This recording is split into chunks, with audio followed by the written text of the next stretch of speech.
Hari ini, kita akan pelajari firman Tuhan di bawah tajuk Paskah adalah kebenaran yang menyelamatkan nyawa. Marilah kita berkongsi rahmat Tuhan melalui tajuk ini.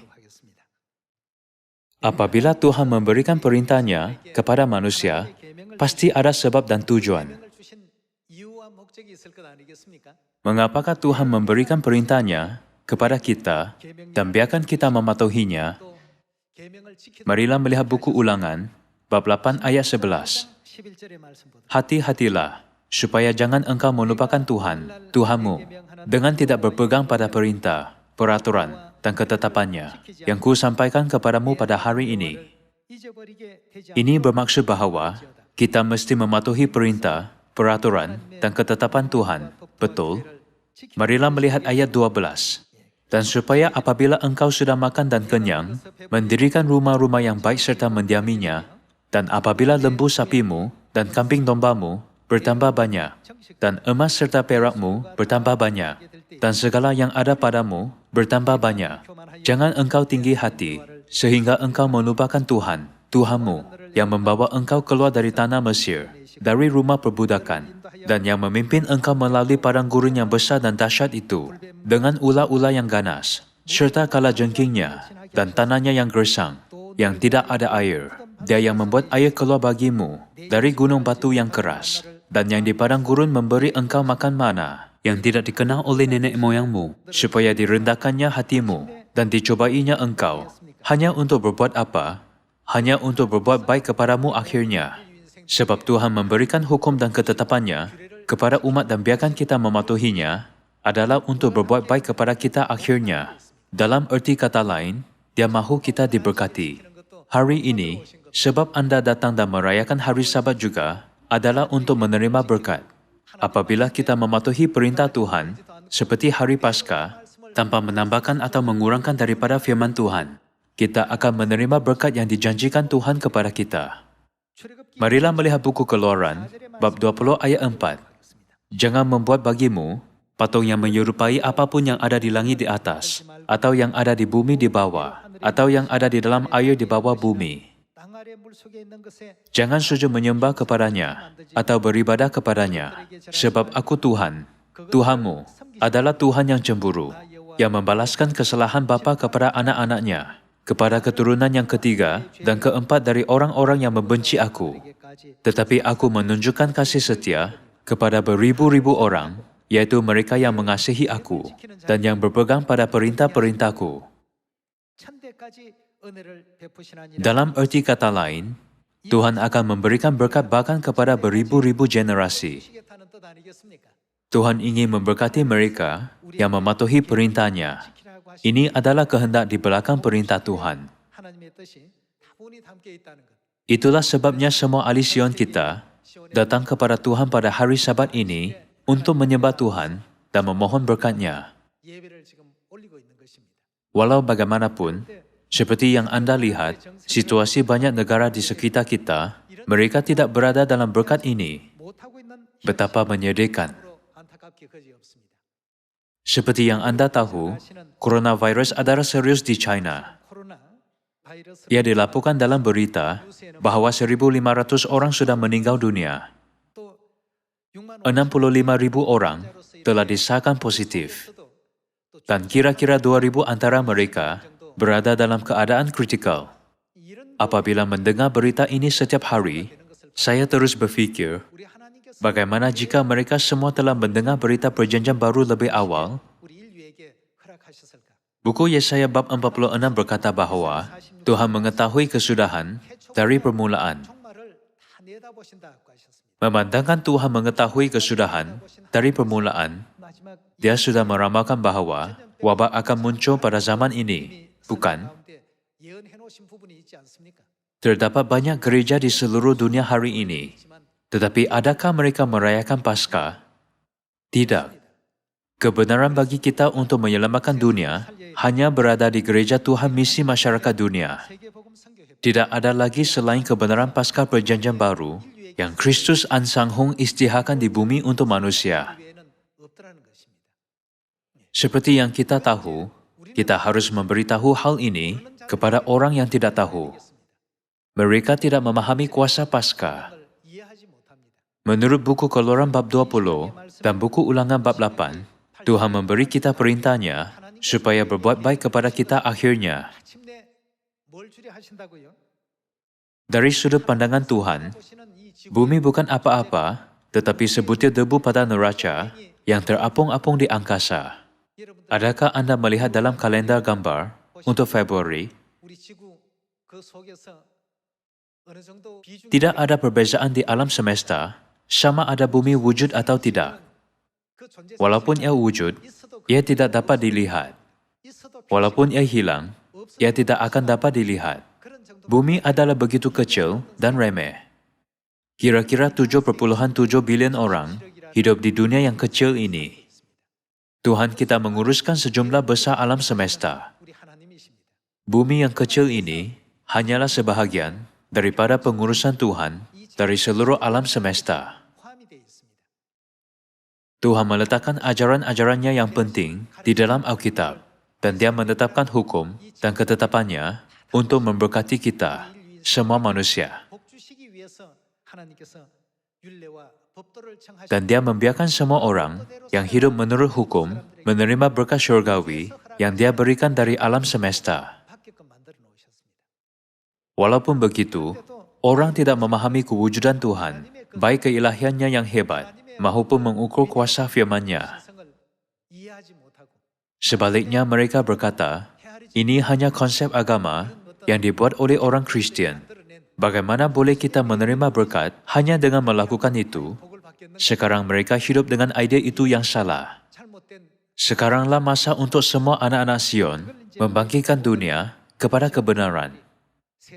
Kita harus berkata, dunia ini yang kita hidup bukan segala-galanya. Bumi yang kita lihat dari angkasa kelihatan begitu kecil.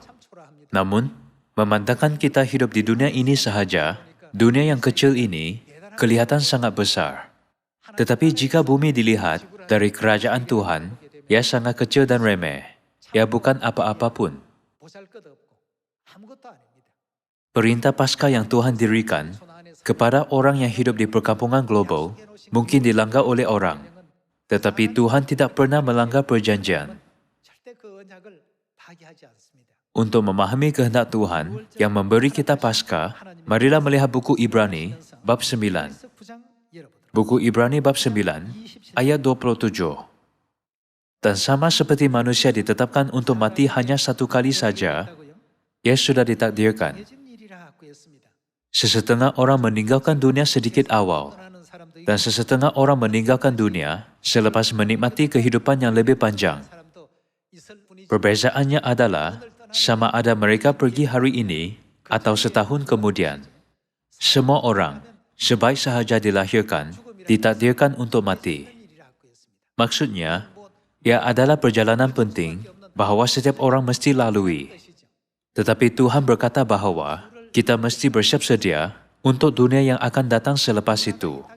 Sebaik sahaja dilahirkan di bumi, semua mesti meninggalkan sini suatu hari nanti. Tuhan menjadikan kita semua wujud di bumi untuk tempoh masa yang terhad. Oleh itu, sementara kita berada di bumi, kita mesti bersiap sedia untuk dunia masa depan yang akan kita pergi kemudian. Dalam proses hidup di bumi, kita melihat sebilangan orang mengalami bencana. Sebilangan orang menerima berkat, sebilangan orang menjadi kaya, dan sebilangan orang menjadi miskin. Pelbagai jenis orang tinggal di perkampungan global yang kecil ini. Tetapi sebaik sahaja dilahirkan di bumi, mereka semua tidak dapat mengelakkan diri, tetapi menghadapi waktu untuk meninggalkan dunia ini. Betul? Hari ini, mari kita berfikir tentang soalan ini.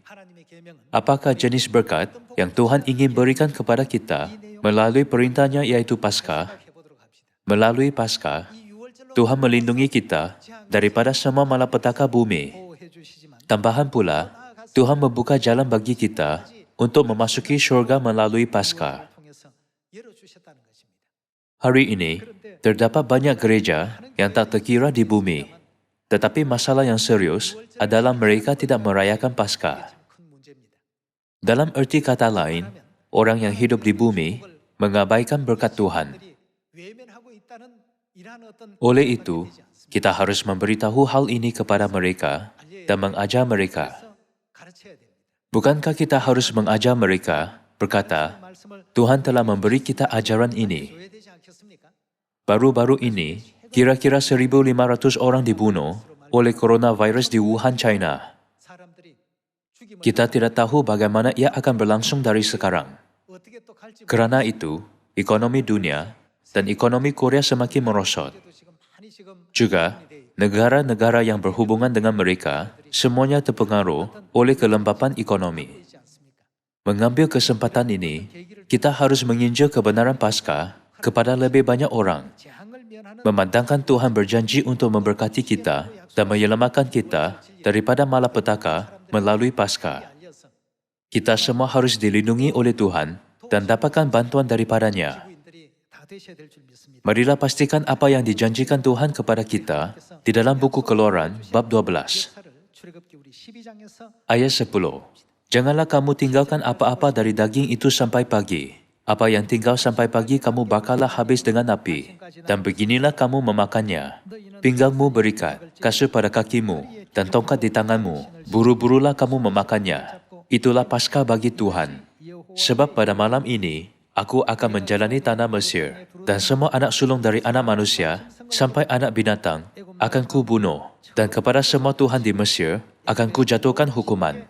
Akulah Tuhan. Dan darah itu menjadi tanda bagimu pada rumah-rumah di mana kamu tinggal. Dalam hukum perjanjian lama, untuk Paskah, orang meletakkan darah anak domba pada kedua tiang pintu dan pada ambang atas, pada rumah-rumah mereka. Dan darah itu menjadi tanda bagimu pada rumah-rumah di mana kamu tinggal.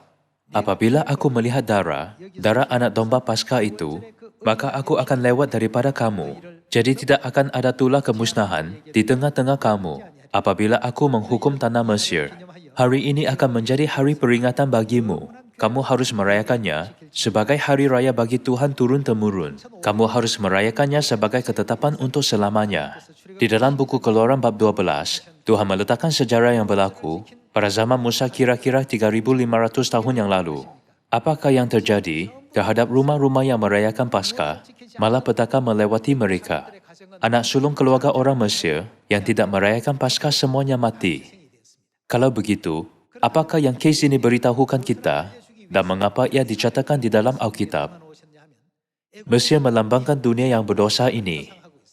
Tuhan menjelaskan situasi global melalui kes tertentu yang berlaku di Mesir. Membandingkan orang Israel yang merayakan Paskah dan orang Mesir yang tidak merayakannya, bagi isi rumah yang merayakan Paskah, Tuhan membiarkan malaikat pemusnah melewati rumah-rumah yang mempunyai darah. Tetapi orang Mesir yang tidak merayakannya berfikir hanya dengan meletakkan darah anak domba pada kedua tiang pintu dan pada ambang atas, bolehkah kita benar-benar mengelakkan diri daripada malapetaka? Oleh sebab mereka juga mempunyai Tuhan sendiri, mereka percaya bahawa Tuhan mereka akan menyelamatkan mereka. Inilah cara mereka mengabaikan perintah Tuhan dan mengingkarinya. Kalau begitu, adakah mana-mana rumah orang Mesir yang mengatasi malapetaka tanpa merayakan Paskah? Tidak ada satu rumah pun. Demikianlah Firaun terpaksa untuk membebaskan orang Israel daripada perhambaan oleh kuasa Paskah kira-kira 3.500 tahun yang lalu.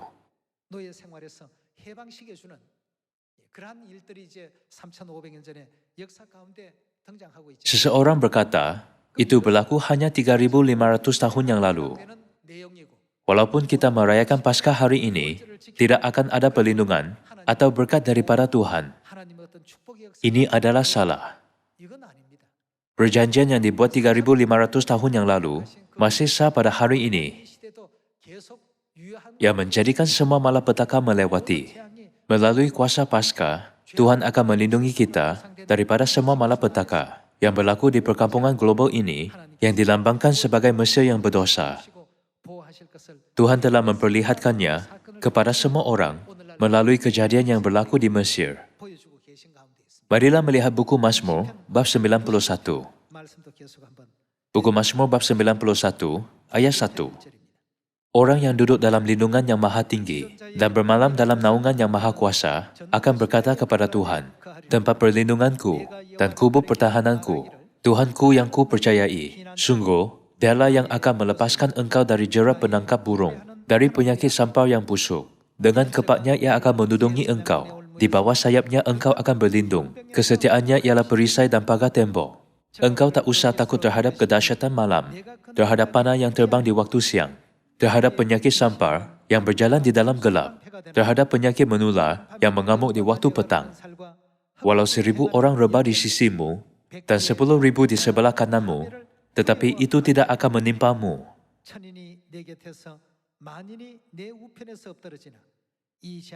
Tuhan berjanji, walau 1,000 orang rebah di sisimu dan 10,000 di sebelah kananmu, tetapi itu tidak akan menimpamu. Dan janji ini diberikan 3,500 tahun yang lalu semasa merayakan Paskah di Mesir. Semua orang Israel merayakan Paskah dan mengikut kehendak Tuhan sepenuhnya, dipimpin oleh Musa. Tetapi orang Mesir mengabaikan firman Tuhan sepenuhnya. Tidak kira sama ada orang mengabaikan atau tidak, misi kita pada zaman ini adalah untuk memberitahu mereka firman Tuhan, bukan? Terdapat banyak gereja Kristen yang tak terkira di seluruh dunia, tetapi mereka tidak merayakan Paskah yang muncul di dalam Alkitab. Ia sangat menyedihkan. Yesus merayakan Paskah, Petrus merayakannya, dan Rasul Paulus yang terkenal merayakannya. Semua ahli gereja awal merayakan Paskah menurut ajaran Tuhan. Ia direkodkan dalam sejarah gereja juga. Di dalam buku sejarah gereja, seperti sejarah gereja Eusebius, yang merekodkan bahawa semua ahli gereja awal merayakan Paskah. Walau bagaimanapun, hari ini banyak gereja tidak merayakan Paskah.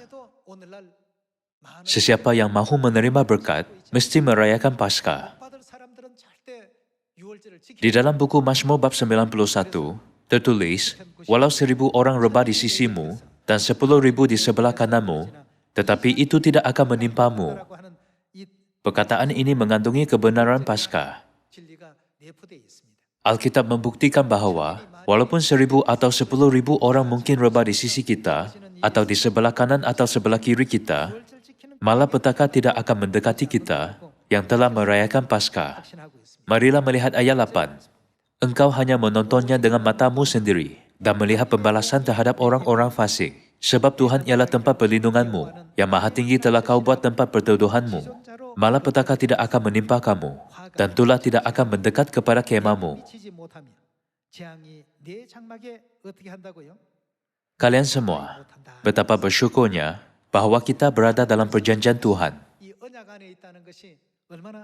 Betapa bernasib baiknya kita tinggal dalam hukum, peraturan, dan ketetapan Tuhan. Walaupun selepas Tuhan memberi kita perjanjian ini, kebanyakan orang di dunia tidak percaya. Jadi Yesus telah meramalkan bahawa hanya ada beberapa orang yang percaya kepada perjanjian Tuhan dan mengikutinya.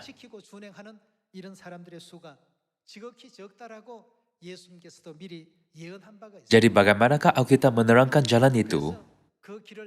Alkitab menerangkan bahawa ia adalah jalan yang sempit dan pintu yang sesak, bukan?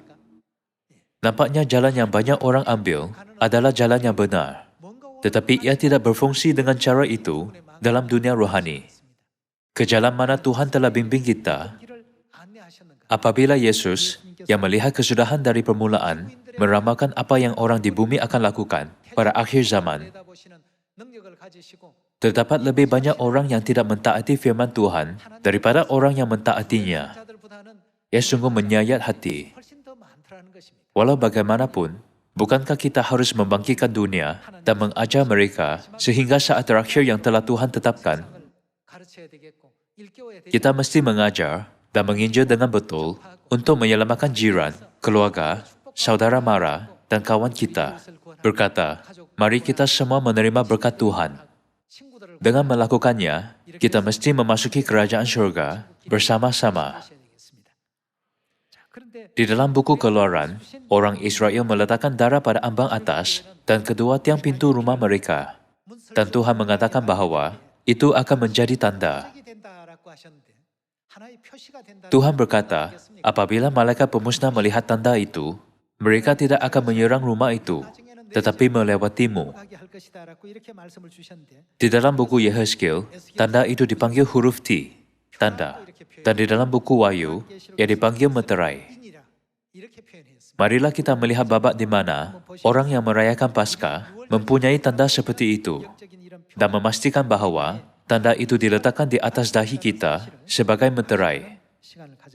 Marilah melihat buku Yehezkiel, bab 9, ayat 3. Pada saat itu kemuliaan Tuhan Israel sudah terangkat dari atas kerub, tempatnya semula, ke atas ambang pintu bait suci, dan dia memanggil orang yang berpakaian lenan dan yang mempunyai alat penulis di sisinya, firman Tuhan kepadanya, berjalanlah dari tengah-tengah kota, yaitu Yerusalem, dan tulislah apa? Huruf T pada dahi orang-orang yang berkeluh kesah, karena segala perbuatan-perbuatan keji yang dilakukan di sana. Dan kepada yang lain-lain, aku mendengar dia berfirman, ikutilah dia dari belakang melalui kota itu, dan pukullah sampai mati. Janganlah merasa sayang, dan jangan kenal belas kasihan. Orang-orang tua, teruna-teruna, dan darah-darah, anak-anak kecil dan perempuan-perempuan, bunuh dan musnahkan. Tetapi siapa? Semua orang yang ditandai dengan huruf T itu, jangan singgung, dan mulailah dari tempat kudusku. Lalu mereka mulai dengan tua-tua yang berada di hadapan bait suci. Ini adalah babak di mana Nabi Yehezkiel melihat wahyu dan merekodkan bahawa Tuhan akan menimbulkan malapetaka atas semua manusia. Dalam ramalan, dikatakan jangan sentuh sesiapa pun yang mempunyai tanda. Bukankah ia bermakna bahawa malapetaka akan melewati sesiapa yang mempunyai tanda di dahinya? Tuhan berkata untuk meletakkan tanda pada dahi mereka yang merayakan sesuatu. Di dalam buku Yehezkiel bab 9, Tuhan memerintahkan malaikat-malaikat untuk menghalang malapetaka daripada mendekati orang yang mempunyai tanda di atas dahi mereka. Ini adalah sama semasa dia memerintahkan malaikatnya untuk menghalang tulah yang membunuh setiap anak sulung daripada menyentuh orang Israel yang merayakan Paskah di Mesir pada 3.500 tahun yang lalu. Ini bukan semuanya. Marilah melihat buku Wahyu, bab 7 ayat 1. Kemudian daripada itu, aku melihat 4 malaikat berdiri pada keempat penjuru bumi, dan mereka menahan keempat angin bumi, supaya jangan ada angin bertiup di darat, atau di laut, atau di pohon-pohon. Jika anda melihat buku Yeremia bab 25 dan buku Daniel bab 7, angin melambangkan perang secara ramalan. Memandangkan angin bertiup dari semua arah, utara, selatan, timur, dan barat, ia bermaksud perang dunia. Di dalam buku Yehezkiel bab 9, Tuhan memerintah untuk meletakkan tanda di atas dahi umat sebelum malapetaka sebegitu berlaku.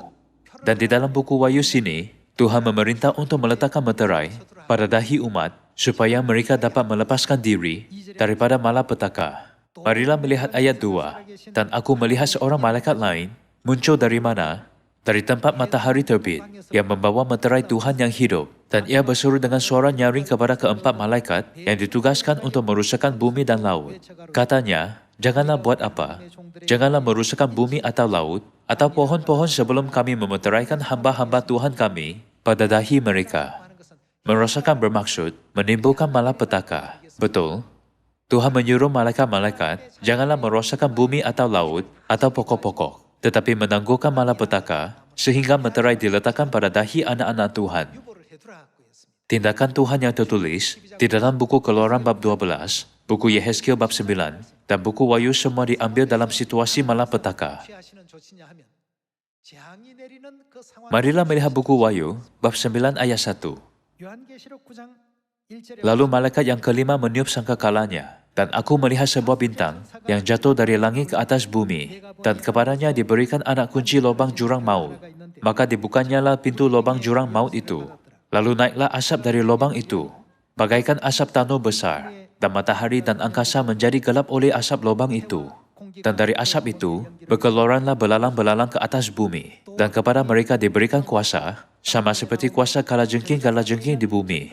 Dan kepada mereka dipesankan, supaya mereka jangan merusakkan rumput-rumput di bumi, atau tumbuh-tumbuhan, ataupun pohon-pohon, melainkan hanya manusia yang tidak memakai apa? Tidak memakai meterai Tuhan di dahinya. Apakah yang Tuhan letakkan pada dahi umatnya?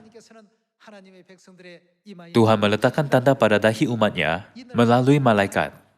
Apakah tanda itu? Pada zaman Musa, 3.500 tahun yang lalu, darah domba Paskah telah dibubuhkan pada ambang atas dan pada kedua tiang pintu rumah orang yang percaya kepada Tuhan sebagai tanda. Walau bagaimanapun, pada akhir zaman, Tuhan membiarkan umatnya makan daging anak manusia dan minum darah anak manusia agar mereka memiliki meterai itu. Paskah adalah kebenaran yang diperlukan secara mutlak pada zaman ini. Jadi Yesus sangat ingin merayakan Paskah. Marilah melihat babak itu di dalam buku Lukas bab 22, ayat 7. Maka tibalah hari raya roti tidak beragi, yaitu hari di mana orang harus menyembelih domba Paskah. Lalu Yesus menyuruh Petrus dan Yohanes, katanya, "Pergilah, persiapkanlah perjamuan Paskah bagi kita supaya kita makan." Yesus memerintahkan, "Bersiaplah untuk merayakan Paskah." Kemudian, Petrus dan Yohanes melakukan seperti yang diperintahkan Yesus kepada mereka. Marilah sambung dengan ayat 13. Maka berangkatlah mereka, dan mereka mendapati semua seperti yang dikatakan Yesus kepada mereka. Lalu mereka mempersiapkan apa? Paskah. Ketika tiba saatnya, Yesus duduk makan bersama-sama dengan rasul-rasulnya. Katanya kepada mereka, "Aku apa? Sangat rindu makan Paskah ini bersama-sama dengan kamu sebelum aku menderita." Yesus boleh hanya berkata, "Saya rindu makan Paskah ini bersama-sama dengan kamu." Tetapi dia menekankan, "Saya sangat rindu makan Paskah ini bersama-sama dengan kamu." Di sini, kita dapat memahami betapa Yesus ingin makan Paskah dengan murid-muridnya. Marilah pergi ke ayat 19 dan melihat bagaimana dia makan Paskah. Lalu ia mengambil roti, mengucap syukur, memecah-mecahkannya, dan memberikannya kepada mereka. Katanya, "Inilah tubuhku yang diserahkan bagi kamu. Perbuatlah ini menjadi peringatan akan aku." Demikian juga dibuatnya dengan cawan diisi dengan wain Paskah. Sesudah makan, ia berkata, "Cawan ini adalah apa? Perjanjian baru oleh darahku yang ditumpahkan bagi kamu."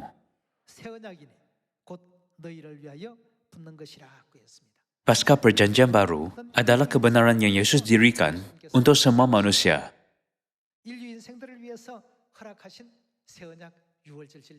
Jadi kita dapat melihat babak Yesus menekankan ini berulang kali. "Aku sangat rindu makan Paskah ini untuk merayakan Paskah bersama-sama dengan kamu." Demikian juga dibuatnya dengan cawan sesudah makan. Ia berkata, "Cawan ini adalah perjanjian baru oleh darahku yang ditumpahkan bagi kamu." Walau bagaimanapun, Paskah, kebenaran kehidupan, telah dimansuhkan. Bilakah ia hilang? Pada tahun 325 Masehi, pada abad keempat, Paskah telah dimansuhkan oleh Gereja Roman Katolik. Empire Rome dan Gereja Roman Katolik berkomplot bersama untuk menghapuskan Paskah, kebenaran kehidupan.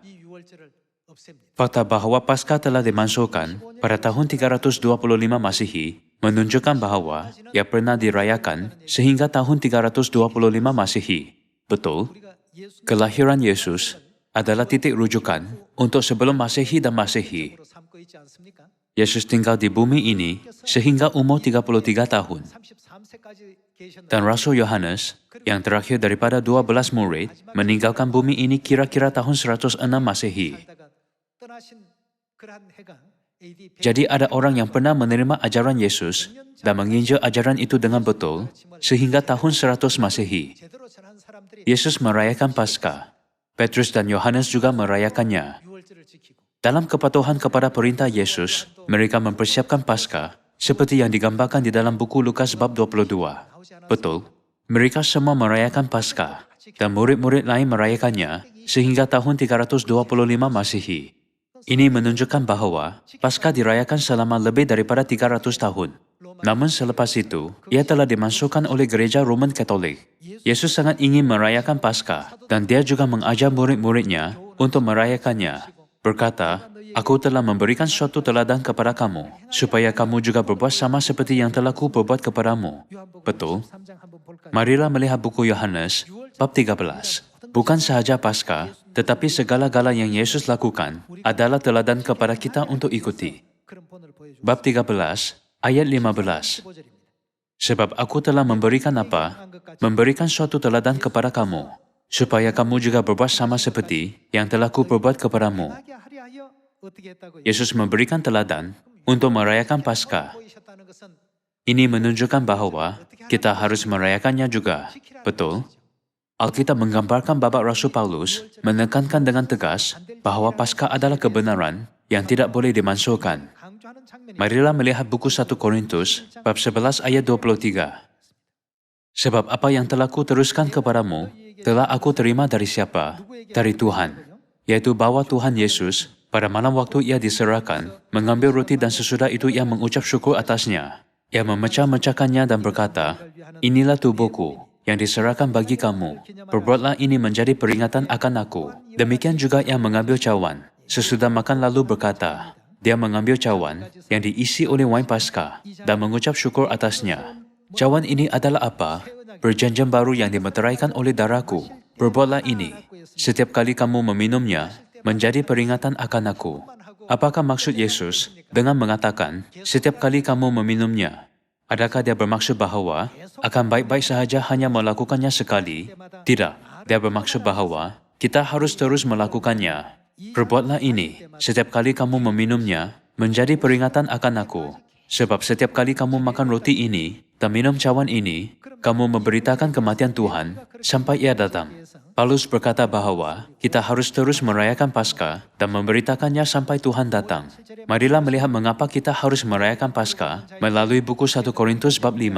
Bab 5 ayat 7. Buanglah ragi yang lama itu, supaya kamu menjadi adonan yang baru, sebab kamu memang tidak beragi. Sebab anak domba Paskah kita juga telah disembelih, yaitu siapa? Yaitu Kristus. Domba Paskah melambangkan Kristus. Seperti mana malapetaka melewati rumah-rumah yang dibubuhkan darah domba Paskah pada pintu mereka pada zaman Musa, yaitu 3.500 tahun yang lalu, jadi malapetaka melewati sesiapa yang memiliki darah Kristus yang berharga. Realiti kepada domba Paskah pada zaman ini. Yesus merujuk kepada wain Paskah sebagai darahnya. Pada zaman Musa, Tuhan membiarkan malapetaka melewati umat yang meletakkan darah pada ambang atas dan pada kedua tiang pintu rumah mereka.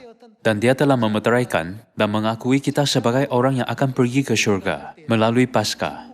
Kita tidak boleh hanya mengelakkan malapetaka fizikal di bumi ini, tetapi juga pergi ke dunia rohani. Saudara-saudari, bumi ini bukan apa-apa dalam pandangan Tuhan. Ia adalah kecil seperti sebutir pasir di tepi pantai. Namun, Tuhan menguruskan seluruh alam semesta yang terbentang luas. Adakah Anda berfikir Tuhan meminta kita untuk merayakan Paskah kerana Dia memerlukan sesuatu daripada kita? Tidak sama sekali. Tuhan telah menyediakan sepanjang perjalanan bagi kita untuk diberkati dan menikmati kehidupan kekal dan kebahagiaan di kerajaan syurga yang abadi. Mengingati ini, marilah kita memimpin ahli keluarga, saudara mara, kawan, jiran, dan rakan sekerja kita untuk mengambil bahagian dalam perjamuan suci Paskah bersama-sama. Saya tamatkan khutbah hari ini dengan menyatakan harapan saya bahawa Anda menerima banyak rahmat. Terima kasih.